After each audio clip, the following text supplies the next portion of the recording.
Hello, I'm Charles Mallet with a UK column interview, and today I'm joined by Alan Hughes, who is a farmer.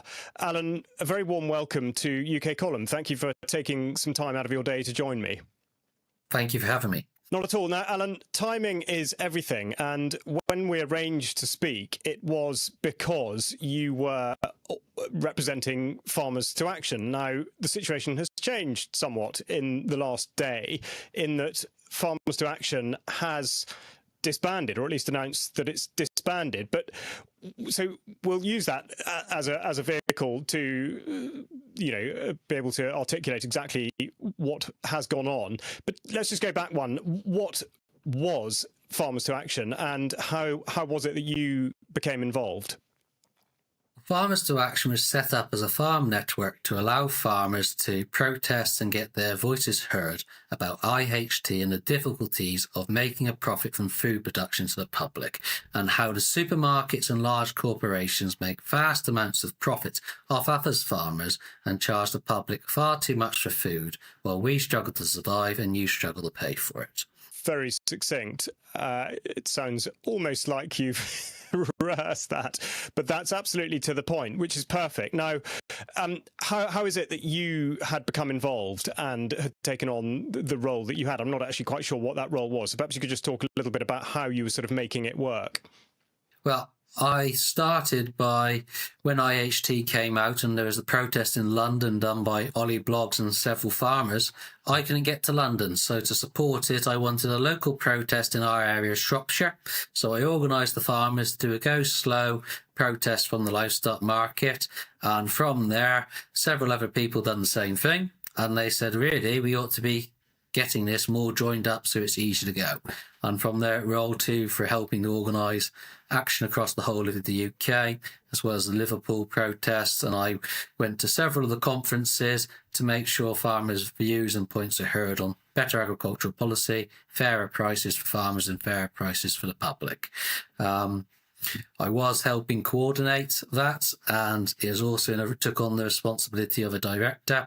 We've closed that down due to escalating farmer tensions and some farmers talking about doing things that I couldn't support as a limited company, and I said it's safer to dissolve it, and then individuals can do what they like off their own back and not use our logo or pieces to be implemented in it.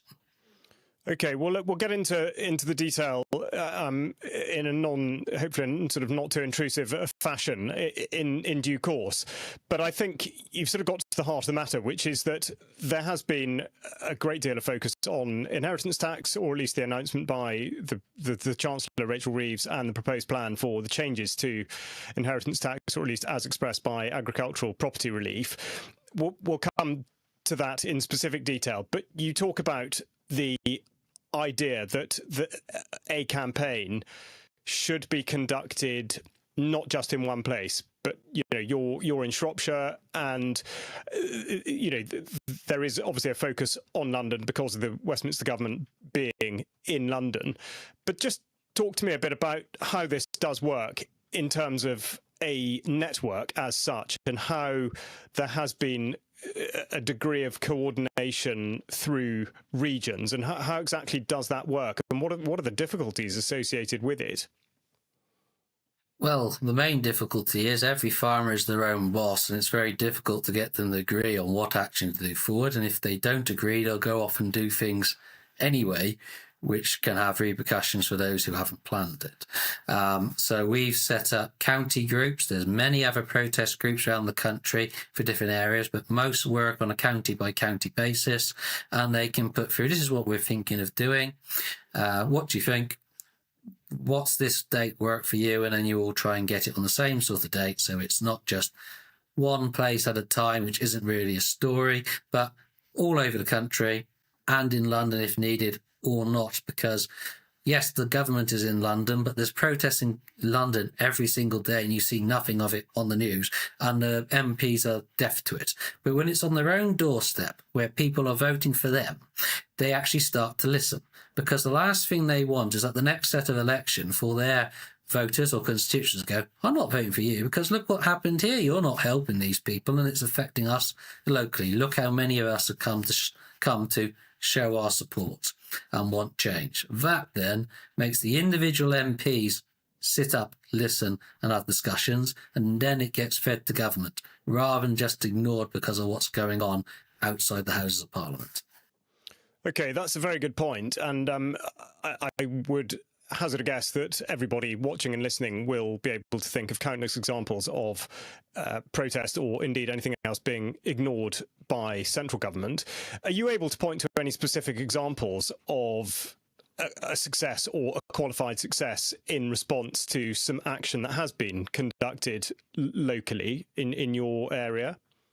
Almost all of our farmers by areas have been invited to meetings with their local MPs, had local MPs come to their farms as a result, open dialogue, multiple emails to and back and forth, opening dialogue, invites to policy meetings, invites to Liberal Democrat conference, invites to Reform conference, allowed into the Conservative conference. The only one we weren't allowed into was Labour conference. But we have had many backbenchers privately stating their concerns at what's going on and that they are not in support of what is happening. And that has swelled rumours, I expect, around this a bit destabilised situation in Parliament at the moment. So I'd say there's many successes and far too numerous to count. Okay, so on the engagement front, absolutely positive. I absolutely recognise. Now, I'm going to ask you a question that you might consider slightly facetious, but it's not intended to be so at all. I think it's a really important place to start because agriculture, as we might consider it, and everybody, of course, has their own perspective on exactly what that means, has changed a huge amount over the last, let's say, 200 years in particular.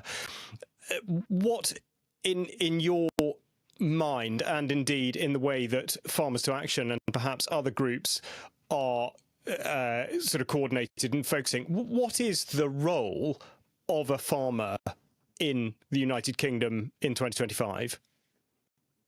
Well, we're custodians of the land. Some own it, some, like myself, rent it. It is our job to make sure it is maintained, a good habitat, and make sure it is left in a better state than which we received it, and to provide food which is nutritious, sustainable and healthy for the general public. The problem we've got is government policies, such as additives to milk, which I won't name, are against this. Some environmental policies do not understand the environment or the countryside. Rewilding, by removing livestock completely, leaves it goes wild. It's no longer eaten by livestock, so it sets a fire. If it doesn't set a fire, the small wildflowers and habitats are destroyed by being smothered by vegetation not eating, and there's no manure from the livestock to fertilise it. So rewilding is not environmentally friendly. Management of the land is, which we've done for hundreds, if not thousands of years, and should be left to be planned and organised by farmers, not by people in offices which have never worked a day in their life in their industry. And not just in farming's case, it's in fisheries cases and almost all other land-based industries. Okay, yeah, that's fantastic, and I think that's a great start point. The immediate difficulty with setting out those conditions, as it were, is that the situation at the current moment is that the vast majority of people who do have agricultural holdings are dependent in some way on receipt of some sort of government subsidy. And therefore, if the government are going to make such and such a payment, it is up to them as to what the terms of that agreement are, or at least that's the way that it's being set out. So, for rewilding is a very, very good example. What is your view? What's the sort of the view or the consensus come to be on the relationship that farmers should have with government, if any? And of course, we can't ignore the financial side of this. Well, I can only speak personally. But I think that anyone in a business that is not allowed to set their own prices. We are the only business which we are told the price we receive by government and by corporations due to the government's legislations and way they've set things out. If that is the case, then whatever those figures be, it needs to be profitable, sustainable, actually provide good for the environment, not perceived on paper, actual wildlife habitats and gear that you can see, which is the way people already farm. You look at monocropping, so rewilding, focusing on what government's doing, that damages the environment because they don't know what they're doing. So if they're going to put a policy in place, it should be designed by farmers, not by people in suits, which are causing more damage than they are actually fixing due to unintentional acts just through ignorance or lack of knowledge of the situation. Yeah, okay. Well, actually, funnily enough, yesterday, or at least we're recording on Friday, there was a debate in the House of Lords yesterday on what's described as biodiversity, and the sort of lamentation that since this Labour government took over, there's been a loss of biodiversity and whatnot. I think, unless you've really been paying attention, there has been a very, very obvious and willful conflation of several different things, but most obviously what's being described as biodiversity and what is described as a climate emergency. Now, I don't want to get you into too much hot water necessarily, but is there a climate emergency in your view? And if so, or if not, what are the drivers of such a thing? My personal thought is there's always an emergency of some sort when anyone wants to generate more tax. Whether it was the ice age in the 80s, acid rain, the loss of carbon, solar energy. Climate has never been fixed. It's always been fluid from the ice age into the 80s, heat wave in the early 20s, and the fact you could walk across the channel during Roman times. Our world is ever evolving, ever changing, whether it's due to carbon, which is a very small amount of the atmosphere, the strength of the sun, or other factors that we do not yet know or fully understand. I would be very surprised if one year is not different to the next every year. All you can do is your best effort through, I'd state, old-fashioned methods, the proven, tested methods of do the best you can, improvise, adapt, and overcome. Yeah, well, on a personal note, I think I would go along with you there, especially on the expectation, or the absurd expectation, that 1 year in terms of weather or climate would be identical to the one preceding or succeeding it. The problem, of course, is that the way that environmental land management schemes are set out is that they are predicated on policy that has come from without. So, for example, the drive, and this was mentioned in the Lords yesterday, the Sustainable Markets Initiative with the push for 30 by 30, 30% of the UK's land mass in what's called nature recovery by 2030, the United Nations Sustainable Development Goals. In effect, a lot of policy decisions being made outside of Westminster with absolutely no input from the farming community, and yet those are the binding factors which dictate the legislation from which the financial support to the farming industry comes. Is that an issue that is being taken on directly with the sorts of engagements that you're talking about? It's very difficult to address situations like this when you're dealing with multi-million to multi-billion, some cases trillion companies, which are pushing an agenda, and there is always ties, if you look deeply enough, between one individual and other individuals. But basically, if you follow the money, you can normally see where things are coming from. In greening, solar panels, wind turbines are big business, very big business. And they're not as green as people think. A lot of their stuff can't even be recycled. The damage from mining the components for them is arguably more detrimental than the good they receive. But if you get to the crux, follow the money, you can see why it's pushed so hard, especially when you look at donations to different organisations, parties and individuals. Yeah, absolutely. Now, obviously, we've skirted around the issue to a certain extent. You mentioned it right at the front, inheritance tax and the change. I think in the interest of clarity, we should be quick to point out that this is a situation that changed only in 1992 with the 100% relief in the first place, and also that it's not just agricultural property relief, but also business property relief. Just in a nutshell, what is the issue with the proposed change from the 6th of April next year? No profitability. As I stated, our prices are fixed by us. The supermarkets and the governments are making record prices like never seen before, while we are on the smallest margins ever. DEFRA's own statistics of return on investment on farming for 2023 to 2024, which are the latest release, is now minus 0.8 for food production. Minus. That's the key point here. You look back in the 90s and the 80s, there was good profit in farming. You'd have to be an idiot to lose money. Now, if you haven't got an academic degree, a full office team to fill out all the bureaucratic red tape and rubbish forced on you, you haven't got a hope of surviving, let alone maintaining your business, and very little chance of thriving. The money has been forced out of the job for supermarkets and big players and leaving the farmers stranded. The big issue we've got here, because it's been done before, we've had Labour governments before World War I and II, which destroyed the agricultural industry, and then we almost starved when we went to war. We're arguably the most unstable time in the world's history since World War II, could easily be into difficult situation of either imports or war, and they are destroying the home food national security. I think it's madness and immoral to be going down this current route. And sorry, just to be specific, when you say the current route, you mean to change the threshold on inheritance tax? Both, because threshold of inheritance tax means that the only people which be able to afford to buy businesses and farms and sold is large corporations from abroad, which would not pay into the tax system anyway, other than when they paid stamp duty.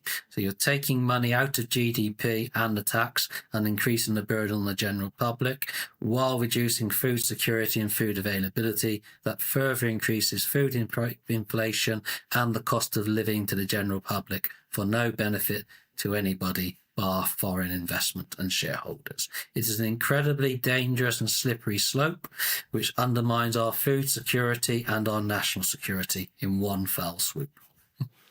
Yeah, and 2025, there's been an awful lot of discussion predicated on the idea of national security and exactly what that means. The national security strategy was published this year, as was the strategic defence review.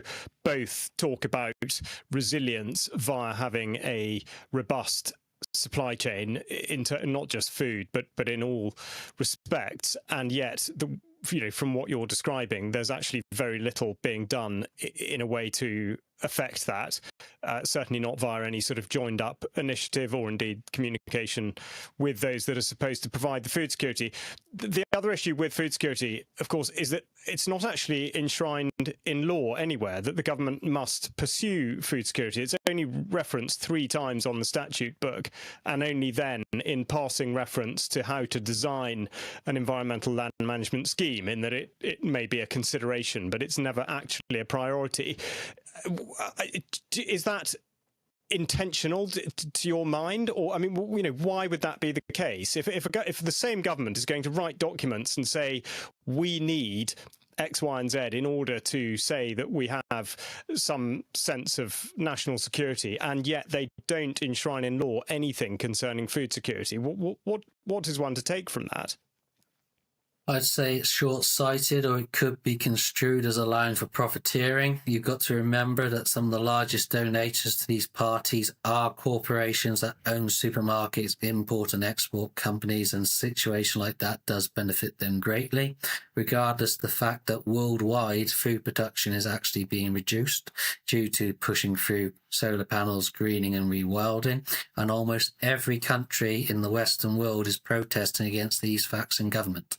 Larger turnovers, smaller margin, more expensive machinery, more bureaucracy and cost, but less availability to produce food, and more statements of reducing dairy and meat, which means more reliance on chemical fertilizers, because without those livestock you do not have the manure for the biodiversity to feed your crops, and that further increases the cost of production as you rely more heavily on chemical fertilizers and sprays to keep the crops. It's very poor thinking, but what it does do is drive up corporate profits due to reliance on chemicals, imports and foreign globalization. Yeah, I think that's a very good point, well made, and it's something that people in large part probably don't fully understand. But we just flesh that out a bit more, the input side of it, and how, because going back to this idea of biodiversity and sort of in a way wanting to have it both ways, wanting to say, yes, well, we're producing X, Y, and Z food, we're reducing the amount of land that can be used to provide food, and there's a sort of implicit expectation that artificial inputs won't be used, but in actual fact, people are put in a very difficult position and, in effect, are more or less forced to use such inputs. Would that be the way that you might put it, or could you just go into a bit more detail on that? They're completely contradicting themselves. They're demanding that you don't use chemicals and fertilizers, yet when you're asking for higher yields off lower acreage, there's no option but to use those things. Now, we buck the trend a bit at home. We are rented, so we have no choice but to make sure we can cover the cost. We do not have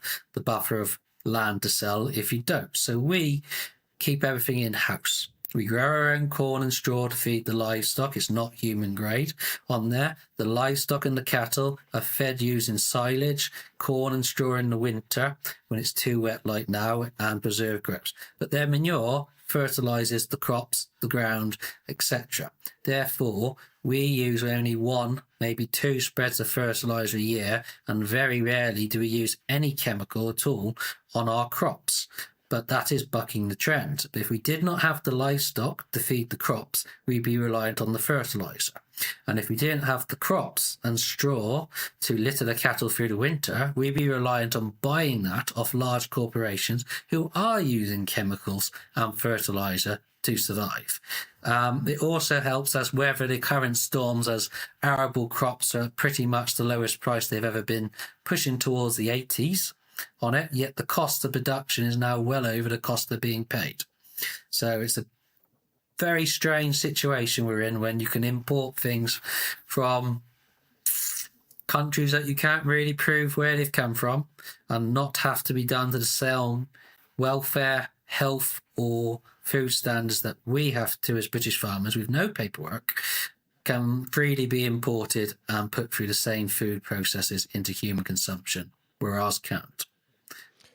Yeah, okay. So a lot of contradictions there. Let's talk about as you say, the idea that we should be reducing, in the name of supposedly a climate emergency, apparently somehow eating less meat and dairy and animal products is going to make a difference. It's never really been satisfactorily explained how that would affect itself. But quite like you say, that means that the ground is not being fertilizer is not having the same amount of sort of carbon absorption as it would have otherwise.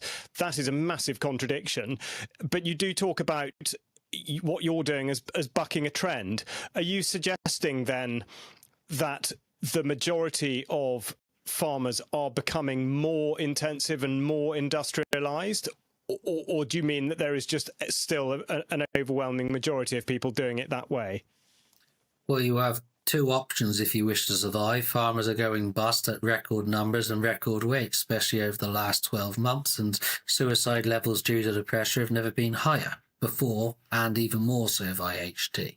So you have 2 options. You either go down the rewilding route, except you do what they want to do, whether it's damaging to your land under control, and a lot of people see those numbers and haven't the ability to do the costs. So we've worked out that if we done what was put on the paper, we'd lose more money than we would if we got it in production as we are.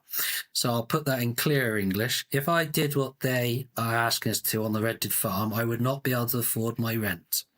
Whereas by doing it sustainably and smartly and watching my figures through producing very effectively, very efficiently, using crop rotations, manure, livestock feeding cycle, I can make a profit to survive. I should be able to thrive doing something like this, but farming at the moment, no one is. Everyone is suffering. Now, the bigger issue is we're told to import food.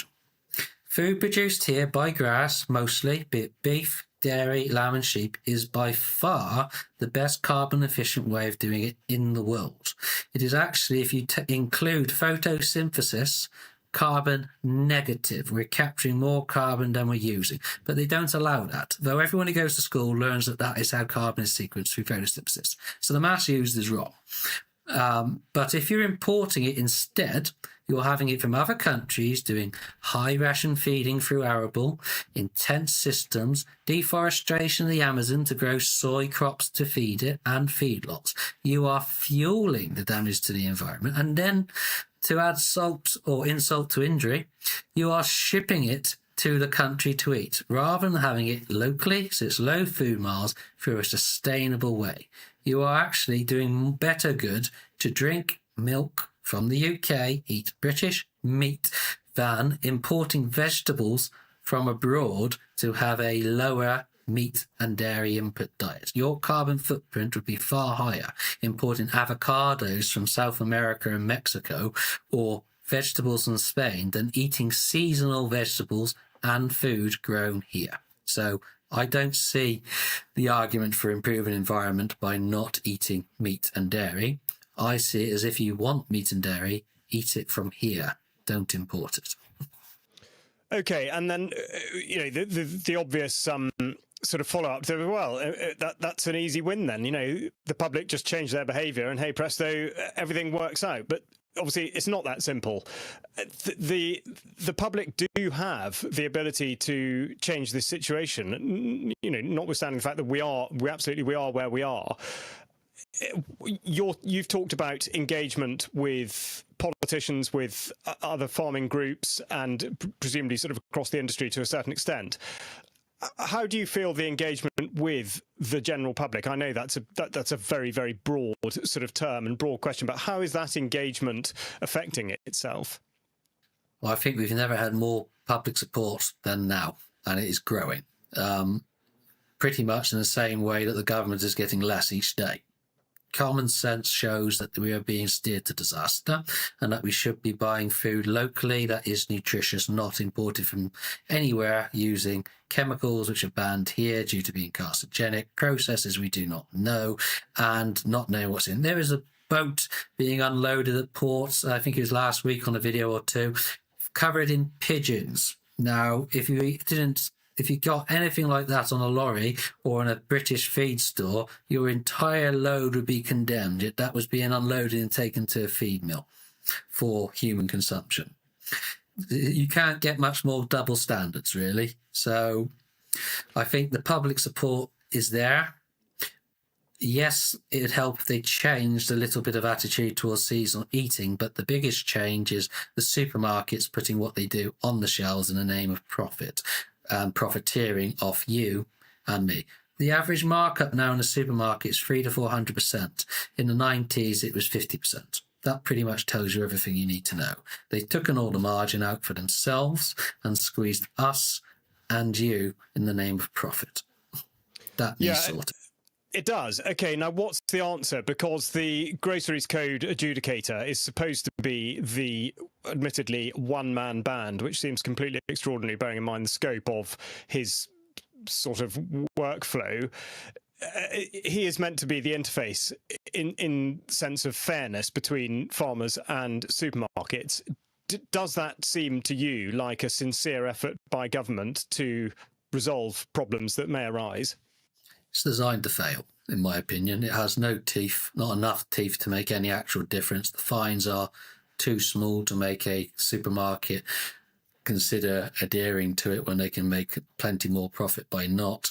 We'd be better off bringing in livestock boards, dairy, meat, vegetable boards, which are owned in cooperatives by farmers, so that they can negotiate themselves with them a fair, reasonable price like we used to in the 90s, rather than being abolished like they were in the aim of slightly more profit and then being taken over, so the farmers that dictated the price to by the supermarket, with the farmer told, you take it or you get nothing and go broke. Okay, so how does this juggernaut get sort of turned onto a different course? Again, we keep coming back to it. We are where we are. Corporate power in the food industry is absolutely monumental. Corporate influence upon government is extraordinary, and yet the vast majority of people, even if they think that they are wanting to or actually supporting British farmers are more than likely shopping in supermarkets where they really have no idea of the provenance of anything that they might be choosing. What, in your view, or indeed across the sort of networks, insofar as Farmers to Action was concerned, what is the view on that? I mean, how does one begin to make meaningful progress that has a benefit across the piece in terms of not just finances for the farmers concerned, but also for the landscape and all the other things you describe? Well, to start with, you ask people to buy direct as much as they possibly can, whether that's from farm shops, greengrocers, butchers, local markets. You actually know where the things have come from, not that it's just arrived in a plastic package and had a stamp put on it. That's the quickest and easiest thing you can do. There is groups out there now which shows directories of where farm shops are, farms, markets and places, and helps people get involved in that. We've pushed on councils and on policies to make it easier for farmers to get planning permission to diversify so they can do end of product sales, so they can convert some milk to cheese or end products or sell some of it direct rather than just through the process, the same with butchering. But in the long term, we need farm cooperatives, and we're talking to farmers about it to build those cooperatives for group negotiations so that we are having the talks with the supermarkets and processors, and when supermarkets cancel contract, dictate unfair terms, there is people there to help and support them rather than them just left to be, you take it and leave, or you leave it. Do you want to recoup some money and make little profit or a small loss but enable you to go again next year, or do you want to lose the lot and be forced to sell it for livestock feed at a large loss? Especially in the case of vegetables, it's very often done. On the meat side, again, lobbying to get better prices. On the dairy side, has the price of milk gone down? No, it's gone up, yet the dairies are having monthly now price cuts per litre, pretty much to the cost of production. Is that fair and against their so-called new conduct? No, it's not fair. Yes, it is against the new conduct board. Is anybody doing anything about it?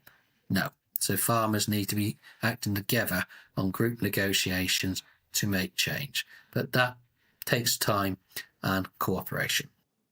It does, and this is what I want to get to. Without, I certainly, I'm not going to ask you at all to, expose any sort of personal fractiousness that may have occurred in groups that you've been working with, and in particular the sort of disbandment of Farmers to Action. But as you said yourself earlier, farmers are their own bosses. Now, this for some is, well, it might be on the one hand enormously appealing. Obviously, with it comes a huge amount of challenge and responsibility.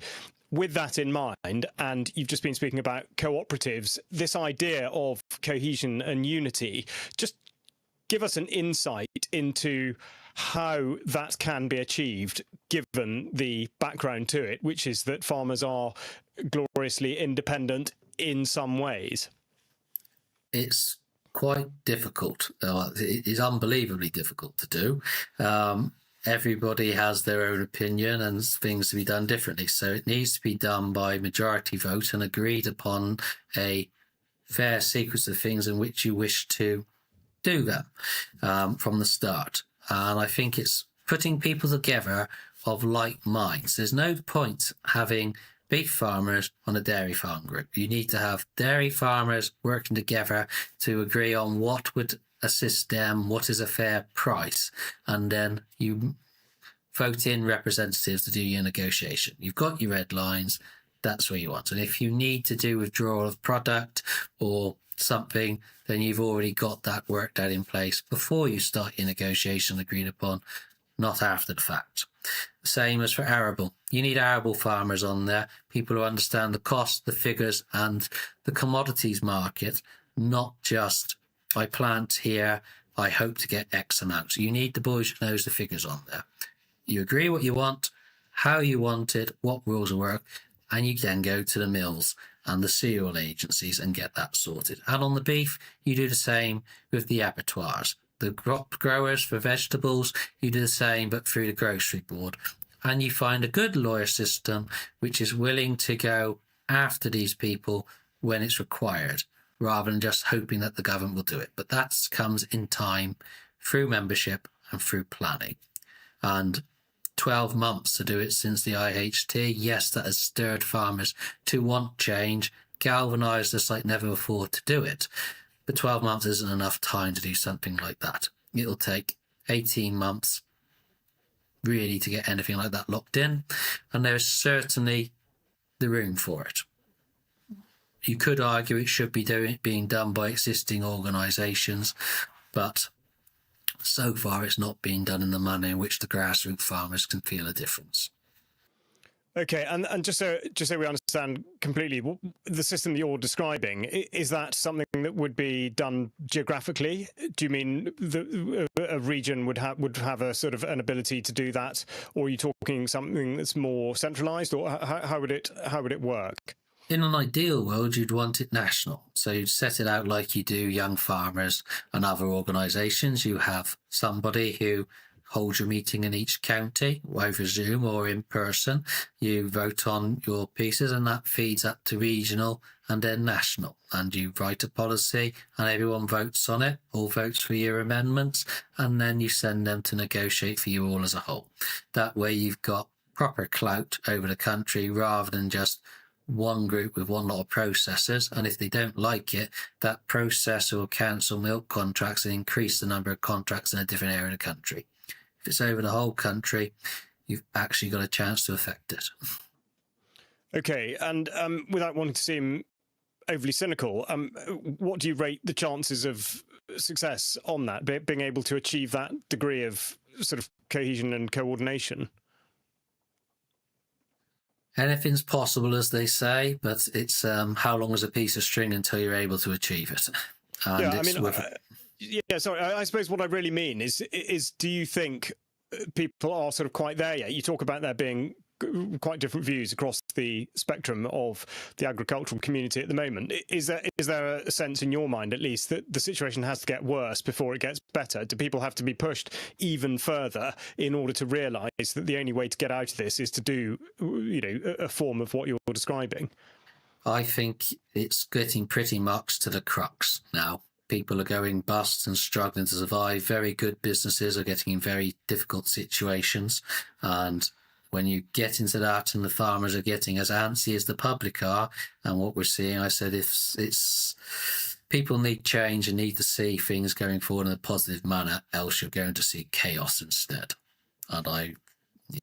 Yeah, and that's certainly not going to be good for anybody. Now, you've talked about the support to the public, from the public so far, which has expressed itself really in several different ways. People turning out at protests, people coming along to attend meetings that you're describing that you have been able to become involved in, and that kind of thing. There hasn't yet been at least a demonstrable swing in buying behaviour that would enable the sorts of changes that we're talking about.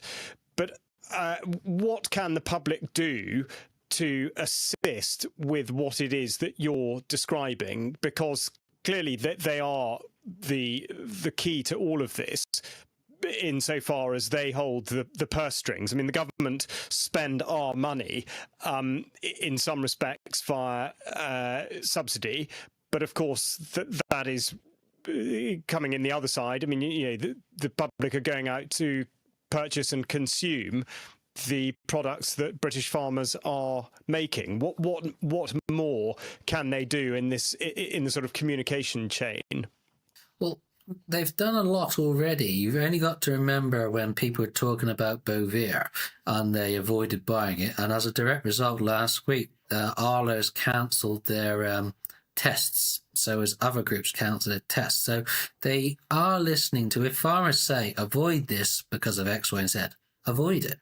If there's local markets or farmers you can support, yes, support them. Don't really listen to the supermarket advertising. You've got companies I won't name stating they back British the best and then importing Australian beef, including in their adverts that they are the best at backing British farmers while for Christmas, then reducing the price they pay them. So don't take the supermarkets and corporations at face value. Listen to what the farmers are advising you on, is my best piece of advice. Is if you had it from the butcher and he's got an abattoir at the back, you're pretty much certain that that beef or lamb or pork has come from a British farm, because he ain't going to be able to afford to import it from abroad. If you've had it from a supermarket counter, good luck proving where it's come from. We saw that at Horsegate scandal, and it's not a lot better now. It gets brought here, packaged, and a stamp stuck on it. And it's very difficult to know exactly where that has come from or not. Now, just to consider the impending sort of forthcoming protests are coming up, which is really what sort of why I wanted to talk to you exactly now. We'll come on to the specifics of that in a minute, but just a hypothetical. Daniel Zeichner, when this was announced, said that the estimated amount to be recouped from changing the threshold on agricultural property relief was that it would raise about £500 million a year. Now, to contextualise that, the National Health Service spends about that much every single day. So in the grand scheme of things, the amount that the government would raise from scrapping the relief on inheritance tax at the moment would be peanuts. With that in mind, bearing in mind that this has become a sort of single issue campaign, if the government said, right, okay, we've listened and we won't change it, what then? I think you'll continue to fight on profitability. They've highlighted the cause that when farmers can't afford to pay for IHT on there, let alone cover all their costs, then there's a severe problem in farming, and they accidentally galvanized the farming community into a regeneration of they have to be able to be profitable, else there'll be nobody to farm or sustain them. And if the government's going to keep forcing us out of business, it's time to maybe take over their jobs ourselves and do it, whether it's stand for election or local councils and make change, or be more active, more vocal, rather than doing what we've always done of tighten our belts, get on and do a few more hours, or keep pushing yourself harder to the grindstone, because we're pretty much the lowest paid industry per hour for the time we put in for what we get back. There is no other industry like it. And we have the highest, suicide rate as a result, because of the massive amount of hours you are on your own, the sheer pressure you're under, and the tax and strain put on you by this government and earlier governments before them. And something has to change. It absolutely does, which now brings us to what is going to be happening during the week commencing 24th of November, described, I think, as a day of national unity. Would you just talk a bit more about what that is sort of set up to be, and what your expectations are for that week? There's multiple groups from all over the country. We've got it by county, so they'll be doing it independently by county still, going out on the 24th, some on go slow, some on banners, some on meeting the public in public places, all just showing that 12 months on, we've not gone anywhere, and if anything, we're stronger than ever. There's more people standing up to the plate and saying, enough is enough. This cannot continue. And then there's going to be another protest on the 26th in London. And I hear they've got some quite colourful things being approved by the police for them to do while they're there, which will definitely make very interesting media, which I don't think anyone has seen before. Not in this country. Okay. Are you going to give any more detail on that, or are you going to keep that under wraps? Well, let's just say if it's correct what has been put around social media of approved today, you may see some planting in London. Okay, right, all right. So, let's say you're watching, listening to this. You're not in London. Realistically, the chances of you getting there on the 26th are slim. How can people go about finding out specifically more about this and sort of expressing support and getting the sense that they are doing something meaningful? If they see it on social media, Watch it, like it, share it on there. If you've got an MP and you do not like the way things are going, write to them and tell them you do not like what's going. Tell them that this budget is not sustainable. The key fact here, which is recognised worldwide, is that for every £1 invested by an agricultural business, it generates £7 in the wider economy. Because we're losing money and because people are thinking of devaluing their businesses now. They're not improving it. They're not buying machinery. They're not investing.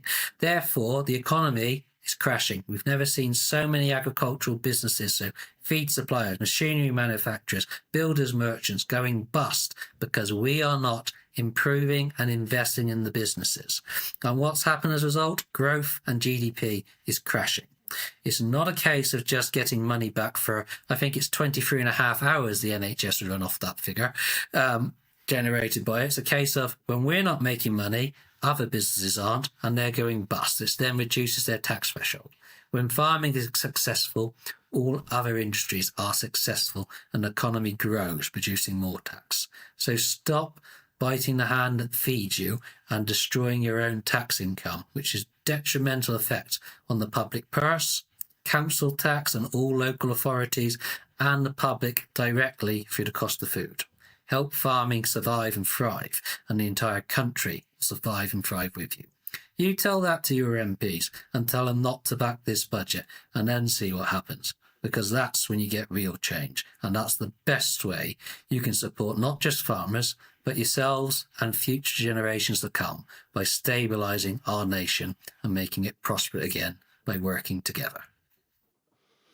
Well, let's hope that that message is received far and wide, and that people in the first instance are at least becoming better informed about this, because I think, you know, over the course of this discussion so far, you've explained so many things that I think the general public are woefully unaware of, and the relationships between farmers and supermarkets and government and local politicians and even amongst each other. Now, just to, I don't want to necessarily sort of bring the mood down, but a lot of what we're considering insofar as land is concerned, and this is bearing in mind roughly 70% of the United Kingdom is in private ownership or in trust, with bills in Parliament like the Planning and Infrastructure Bill, where there's a proposed compulsory purchase at effectively without developers' premium for agricultural land. The Land Reform Bill is going through in Scotland, which is absolutely specifically targeting anybody with a holding of more than 1,000 hectares, and in effect, it's setting the conditions for what many will say has already started, but a land grab. Do you see that this is an overt statement of the intent to grab land? And if so, what for? I would say it's a land grab, and I'd say the IHT is the stick to force it on further, because if there's not enough profit for you to continue farming, you're forced to sell it, and the only people who can afford to buy it is the large corporations, which are backing and pushing these bills through, mostly for carbon capture, rewilding, tree planting, and other solar farms, for example. So again, it's a case of follow the money. It's very difficult to stop it, but all you can do is try. And I'm not quite sure on the best way to answer that situation, but I'd rather try and fail than stand by and do nothing. Yeah, well, fair enough entirely. Now, one of the difficulties with any of these sorts of things that become contentious, and I think we can perhaps agree that a lot of what we're talking about has the potential to be contentious because of the predication of government policy on the idea that, let's say, there is a climate emergency or there's a biodiversity emergency because of climate change and all these sorts of things. The issue, as far as the public are concerned, is that a lot of people have been led to believe that such a thing is the case, and that therefore it follows that, well, okay, we shouldn't eat meat, we shouldn't eat dairy, this, that and the other. So the important thing, obviously, in conversation is to not find yourself banging heads with somebody but indeed to find that sort of sensitive approach where you're not going to turn it into a conflict, and indeed help somebody to see how the situation actually is. Now, do you have any advice in that area as to sort of how to engage people in conversation, how to make it more meaningful, more relevant, and indeed to sort of suggest that people actually have been deceived? It's a difficult subject. I normally try to highlight the difference between grass-fed locally and arable-fed and imported from abroad, especially on food miles. And also the fact that if they were really concerned about the environment, they wouldn't be building more runways for planes, or they'd be considering reducing that. It seems madness to be increasing an industry which is by far the largest polluter, and they've also stated they've miscalculated airport emissions, if I remember correctly, by 2/3 per flight, because they've always made the assumption a plane flies in a straight line rather than a curve, and it's actually tripled the amount of fuel they use on transport. The fact they can buy carbon credits off corporations, because they're owned by the milk companies, not by the farmers, to make them carbon neutral, and then claim that farmers are causing environmental damage is completely absurd. Otherwise, they wouldn't be buying the carbon credits. So that's the easiest and most sensible way to highlight that if farming and food production in the UK wasn't green, they wouldn't be buying carbon credits from farm food production to sell to dirty industries such as airports and industry. Okay. Yeah, got it. Now on the sort of what people can do front, because the UK column audience in particular is very passionate about sort of becoming engaged and active, and what one can do. Now, people have very different domestic situations, some living rurally, some urban. In terms of engagement with farmers, well, you could answer this perhaps personally, or indeed within a regional or network context. Are you sort of open to people coming to you and saying, look, we would love to have a supply of, whether it be beef or vegetables or whatever it is, in order to set up those relationships that you describe, the importance of engaging the public? How would people be best advised to go about that within the areas that they live? Join a farmers group on Facebook or social media. There's lots of them about, and literally pop in, or even just put comment on Facebook saying, I'd like to buy X locally. Does anyone know anyone who sells direct? Is there a local market nearby? Normally boxed meat direct from farm is cheaper than you will get it from a farmer's market in places, far cheaper than the supermarket, and a lot better quality on there. Same for vegetables and things on it. Join an allotment group. There's lots of those about on there, and help grow a bit yourself. It does good for the environment, and it's good activity for the kids to learn about food and bond the family. But message farmers, or go to an open farm Sunday. NFU's done very good things with that. I'm sure more of them will come and see a bit more of how things are done for yourself. But yeah, message a farmers group. They're always happy to help and talk about their produce and what they do and where you can get it. It's about rebuilding a community. In the old days, it used to be you knew everybody because you bought everything with everyone. Now we're all a little segregated through using your phones, but you don't talk to your neighbours. It's a bit more of getting back to, even if it is through social media, but speaking to the locals so you know where you can get it, and getting a bit of good old-fashioned person-to-person conversation going, and getting your products where you're there. Yeah, or at least learning where you can. Yes, indeed. Yeah, absolutely. Face to face, being totally critical to that. Now, obviously, we started the conversation by describing the disbandment of Farmers to Action. Where does that put you insofar as the deliverable effect that you can have? It might be a little bit too early to answer that, bearing in mind this is very new news. But do you see that you will forge ahead and perhaps create another sort of network, or what's the plan in the wake of what's happened? The network is still intact. All of the WhatsApp groups, all the farmers groups are still there. Ours and others is purely the fact that the limited company has been dissolved. We're not going to try and push it through as an entity there. They won't be using the same logo due to that as well, but the farmers can still chat independently by county and organise. I will still be going and supporting the independent action on the 24th. I'm going to try and go to London as well. I'll still be attending the conferences, and I'll still be working with the other groups and protest groups, which have always stayed as protest groups and not even attempted to form a new union and maybe somebody else would wish to take up that mantle. But at this time, when tensions are high and individuals might do things which would cause problems, it is best not to be in that situation. Yeah, no, that entirely fair enough, and that's completely understood. Now, this isn't absolutely not a criticism, because let's face it, social media is a complete nightmare for almost everybody, except for those who seem to enjoy it. But one of the difficulties is finding information. Do you have somewhere that you would advise people to go, whether or not they're on social media? Because, of course, not everybody is.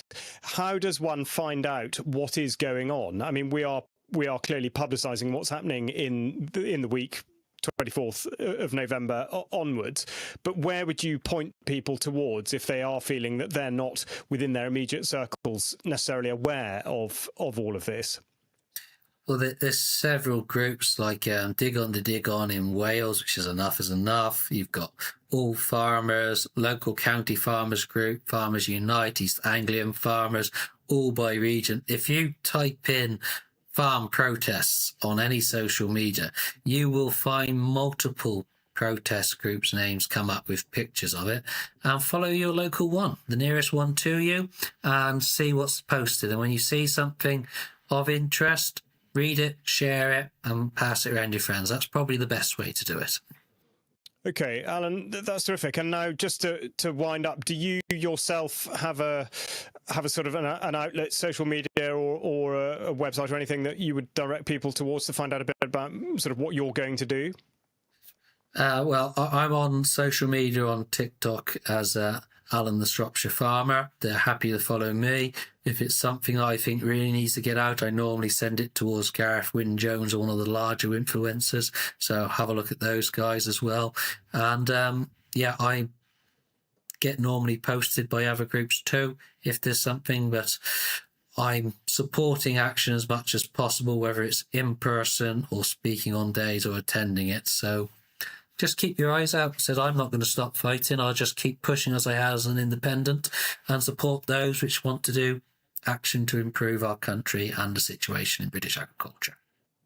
Excellent. And links to all the things that Alan has just mentioned will be in the notes below this interview. But that has been a comprehensive insight into the situation at hand, and indeed the way out of it, at least in theory. So it's up to anyone listening to this to pass it on and indeed act on the various suggestions there, one might say. But I will offer my sincere thanks to Alan Hughes for joining me today. Alan, it's been a pleasure to talk to you, and a real insight. Thank you very much indeed, and indeed good luck to you.